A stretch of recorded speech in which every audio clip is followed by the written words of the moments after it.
convaincu que le vrai débarquement aura lieu ailleurs, ce soir, dans ta nouvelle séance de relaxation au coin du feu. Je te raconte l'une des plus grandes opérations militaires de tromperie de toute l'histoire militaire. Alors, détends-toi, détends-toi, détends-toi, détends-toi.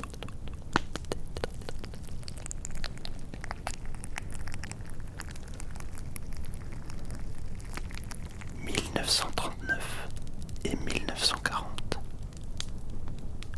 En quelques mois seulement, l'armée allemande réussit ce que très peu d'analystes militaires imaginent possible: prendre le contrôle de presque tout le continent européen. Aux yeux du monde, les victoires allemandes semblent presque irréelles par leur rapidité. Des armées que l'on croyait solides s'effondrent en quelques jours. Très vite, un mot commence à circuler dans la presse internationale pour tenter d'expliquer ces succès spectaculaires: le Blitzkrieg. La guerre éclair.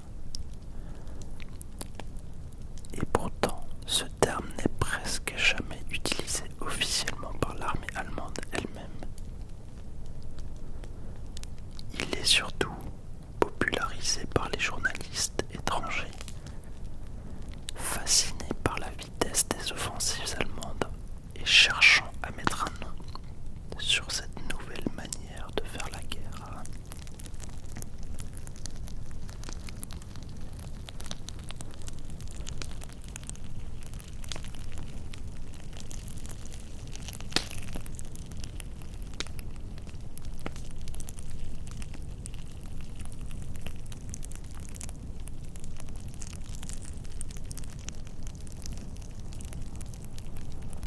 14 juin 1940, les troupes allemandes entrent dans Paris.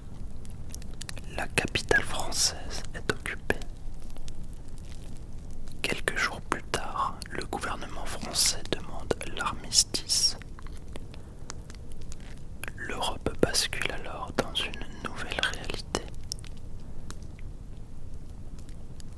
Presque tout le continent se retrouve désormais sous la domination de l'Allemagne nazie, dirigée par Adolf Hitler.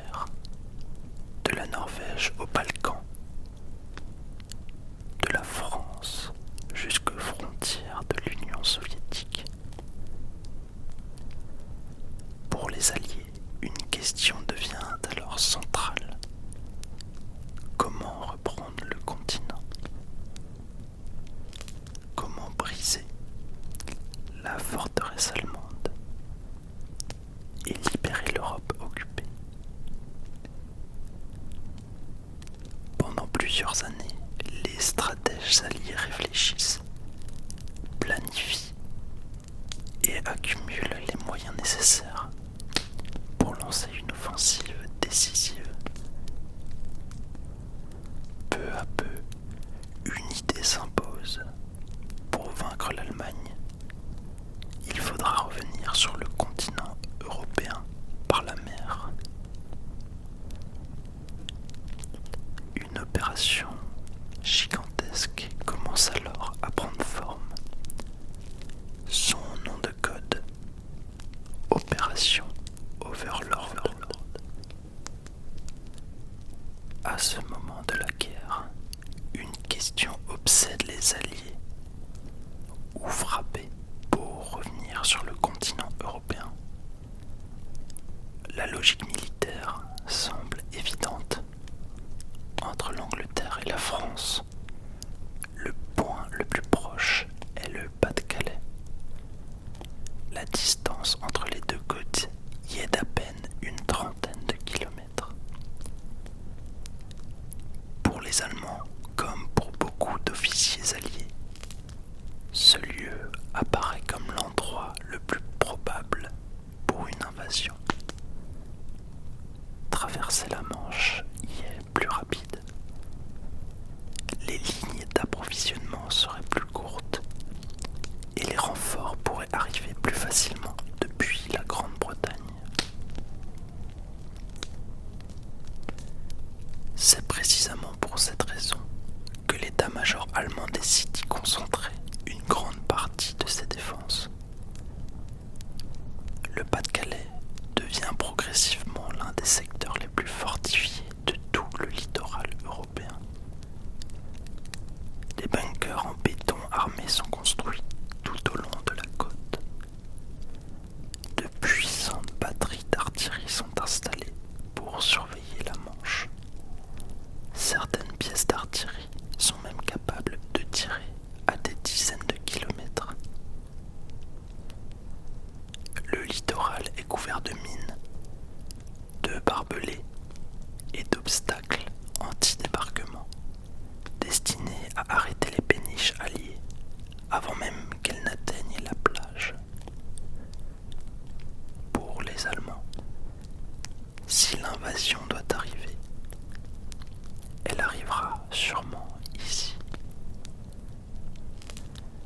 Mais du côté allié, les stratèges commencent à réfléchir autrement. Attaquer l'endroit le plus logique présente aussi un inconvénient majeur. C'est précisément l'endroit où l'ennemi s'attend à l'attaque. Les défenses y sont donc particulièrement fortes et l'effet de surprise quasi inexistant. Les Alliés se tournent alors vers une autre option, la Normandie.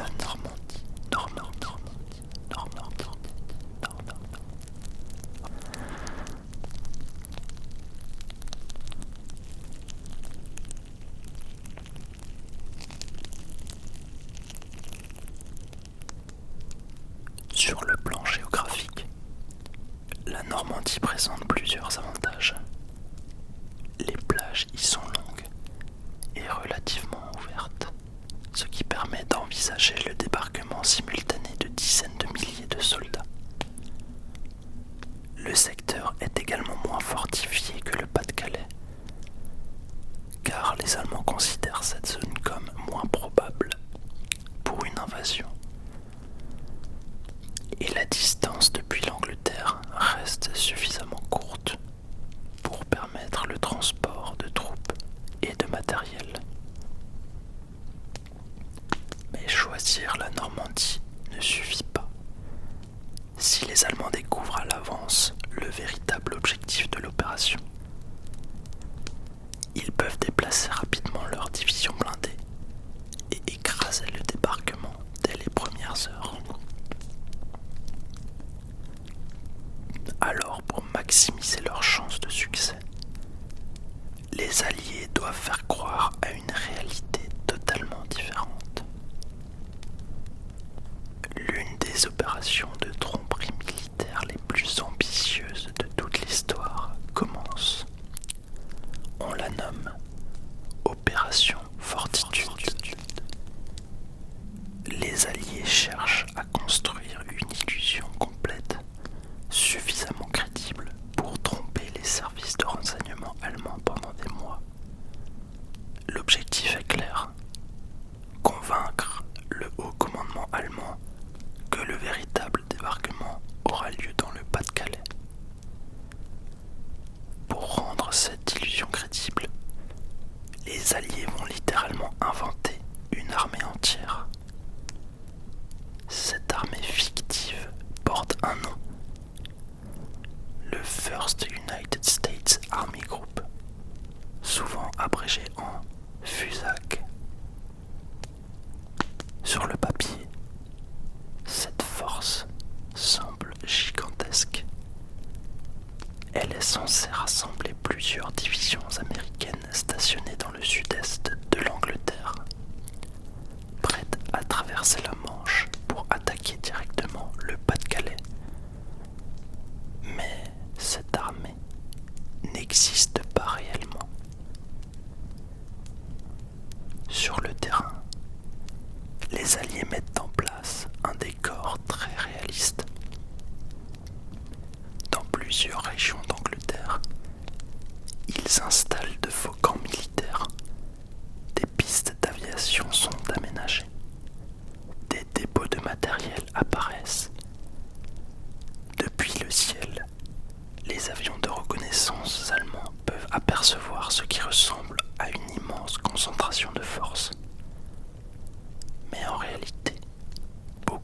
ces équipements sont des leurres. Des chars gonflables sont disposés dans les champs. Des avions factices sont placés sur les aérodromes. Même certains camions et pièces d'artillerie sont fabriqués en bois ou en toile. L'objectif n'est pas de résister à une inspection de près, mais simplement d'être crédible depuis les airs ou à travers des photographies de reconnaissance. La tromperie ne s'arrête pas là. Les Alliés mettent également en place un vaste réseau de fausses communications radio. Des opérateurs passent des heures à envoyer des messages simulant les échanges d'un véritable état-major. Des unités fictives sont mentionnées, des déplacements de troupes sont annoncés et des exercices sont signalés. Pour les analystes allemands qui interceptent ces messages, tout semble indiquer qu'une immense armée se prépare à attaquer le Pas-de-Calais.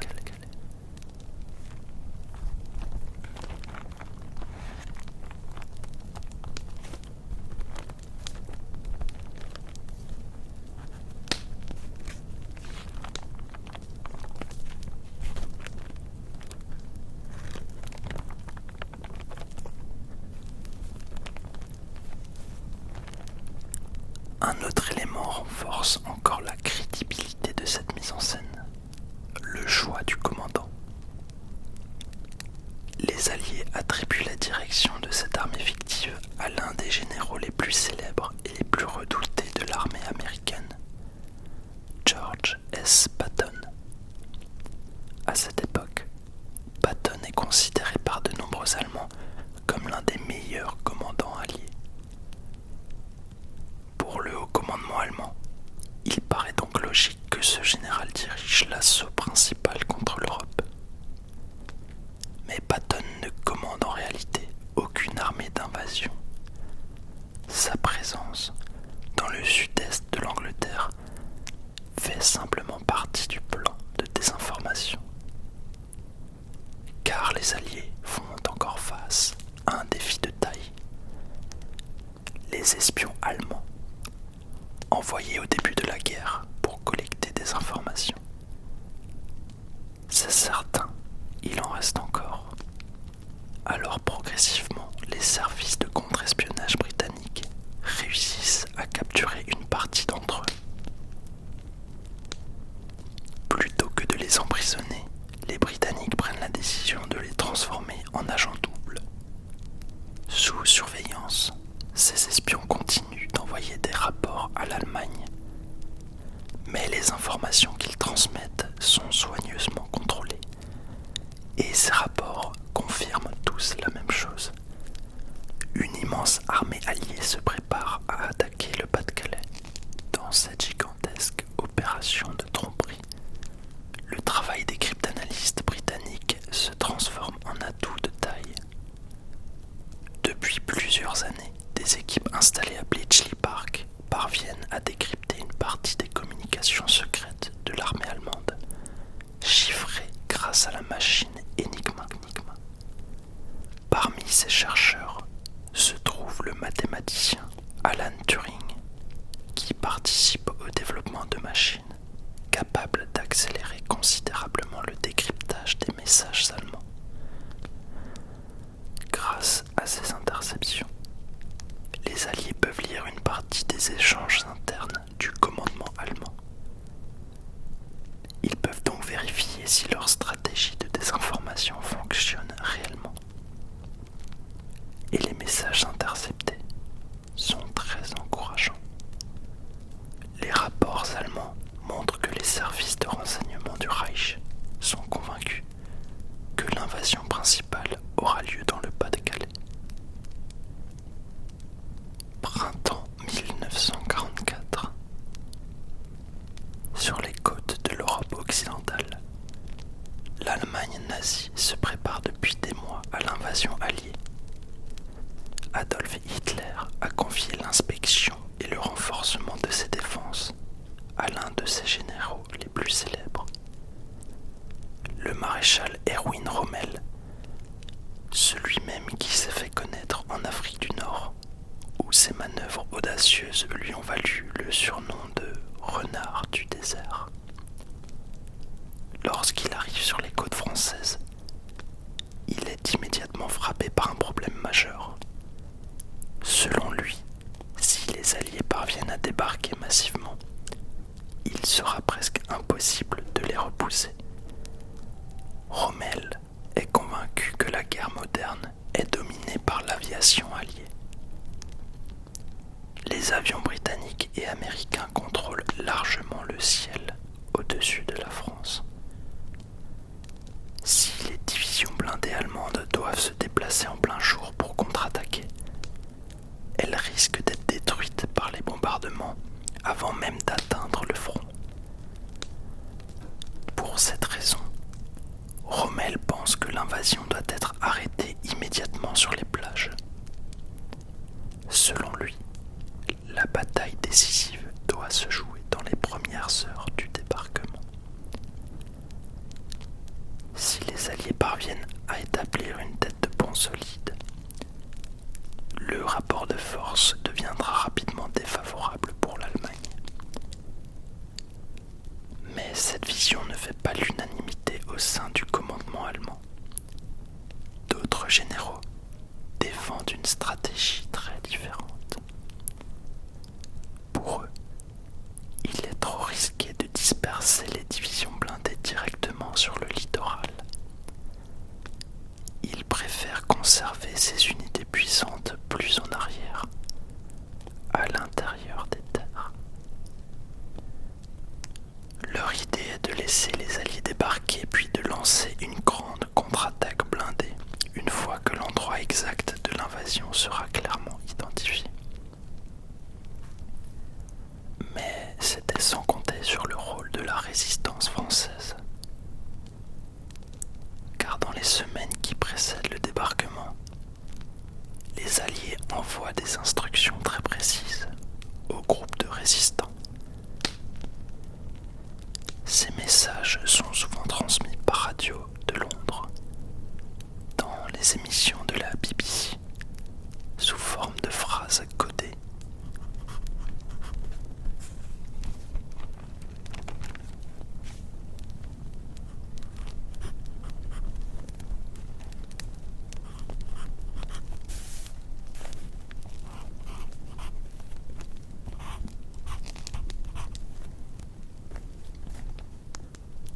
Juin 1944. Après des mois de préparation, des dizaines de milliers de soldats sont désormais rassemblés en Angleterre. À la tête de cette immense armée se trouve le commandant suprême des forces alliées en Europe, le général américain Dwight D. Eisenhower. Mais au moment où tout semble prêt, un problème majeur apparaît: la météo. Une série de tempêtes frappe la Manche. Dans ces conditions, lancer une invasion devient extrêmement risqué.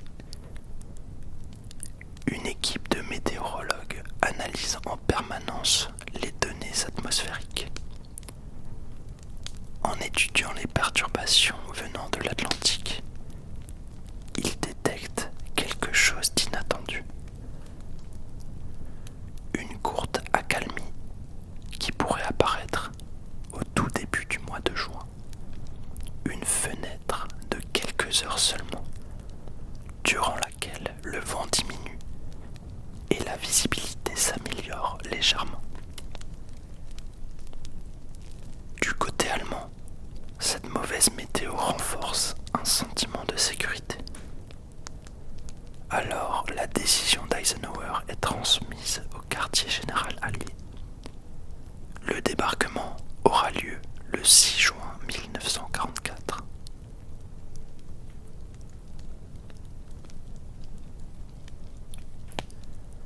De leur côté, les résistants français passent à l'action. Des équipes sabotent les voies ferrées pour empêcher les trains militaires de circuler. Des ponts sont détruits ou endommagés.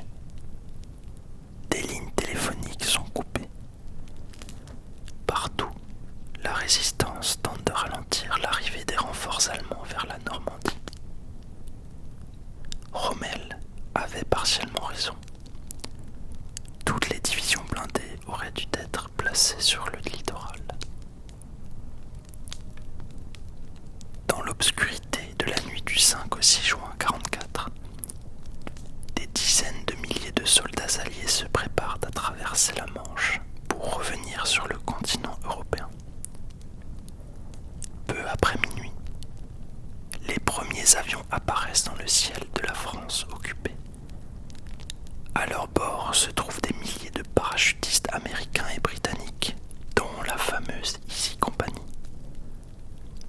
Leur objectif est de sécuriser les routes, de capturer des points stratégiques et de perturber les défenses allemandes avant même l'arrivée des troupes débarquées. Mais les conditions sont difficiles. Les nuages, la nuit et les tirs de défense allemands désorganisent de nombreux largages. Beaucoup de parachutistes atterrissent loin de leur zone prévue, parfois à plusieurs kilomètres de leur objectif. Pourtant, ce chaos produit aussi un effet inattendu. Les unités allemandes ont beaucoup de mal à comprendre l'ampleur réelle de l'opération, car pendant ce temps, les Alliés utilisent également une méthode de diversion. Dans plusieurs secteurs de la Normandie, des avions larguent des centaines de faux parachutistes faits de toile et de paille. Ces mannequins surnommés Ruperts par les soldats britanniques sont parfois équipés de petits explosifs ou de dispositifs sonores destinés à simuler des tirs après l'atterrissage. L'objectif est de convaincre les unités allemandes que des parachutages massifs sont en cours dans de nombreuses zones à la fois. Pendant que les soldats allemands se précipitent vers ces fausses alertes, les véritables parachutistes alliés tentent de sécuriser leur objectif stratégique dans l'obscurité. Une confusion supplémentaire qui contribue à désorganiser la défense allemande au moment crucial des premières heures du débarquement. L'immense armada qui traverse la Manche est composée de plus de 5000 navires transportant près de 150 000 soldats, tandis que près de 11 000 avions participent à l'opération dans le ciel. Une concentration de force absolument gigantesque. Sur plusieurs dizaines de kilomètres, la mer est littéralement couverte de bâtiments alliés qui avancent vers les plages, prêts à débarquer sur près de 80 km de côte normande. Avant même que les premières péniches n'atteignent la plage, les Alliés tentent de préparer le terrain par de puissants bombardements aériens. Des centaines de bombardiers larguent des milliers de tonnes de bombes sur les positions allemandes situées derrière les plages, afin de détruire les bunkers, les batteries d'artillerie et les défenses côtières. Mais en réalité, ces bombardements ne donnent pas les résultats espérés. Les pilotes alliés craignent de frapper leurs propres troupes qui approchent de la côte, et beaucoup larguent leurs bombes quelques secondes trop tard. Une grande partie des projectiles tombe plus loin, à l'intérieur des terres, derrière les positions allemandes.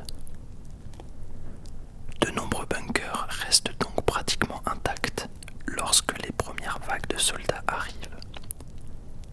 Les mitrailleuses et l'artillerie allemande sont encore opérationnelles et peuvent ouvrir le feu sur les péniches et les troupes qui débarquent, notamment à Omaha Beach, où les forces américaines font face à une plage dominée par de hautes falaises et fortement fortifiée par les Allemands. L'assaut se transforme en véritable boucherie au moment même où le Führer dort paisiblement. À l'ouest, à Utah Beach, des troupes américaines sont aussi assignées. Leur objectif est de prendre pied sur la presqu'île du Cotentin et d'ouvrir la route vers le port stratégique de Cherbourg, indispensable pour l'arrivée massive de matériel allié. Grâce à un courant inattendu qui déporte les péniches légèrement au sud de la zone prévue, les soldats américains débarquent finalement dans un secteur moins défendu que prévu, facilitant ainsi leur progression.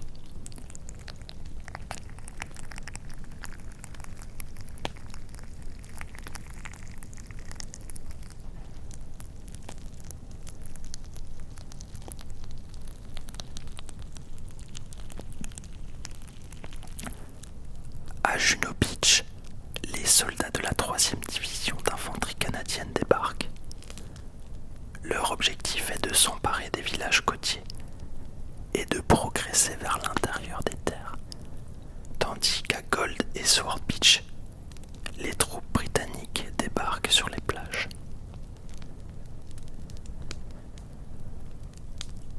À la fin de cette journée du 6 juin 1944, les Alliés ont réussi l'essentiel. Ils tiennent désormais plusieurs têtes de pont solides en Normandie. La libération de l'Europe occidentale peut alors commencer. Et tu peux maintenant voir sur ton écran l'histoire complète de la Seconde Guerre mondiale. L'ASMR permet de mieux te concentrer et surtout de mieux retenir les informations clés comme les dates par exemple. Alors n'hésite pas à liker la vidéo, les sources sont en description.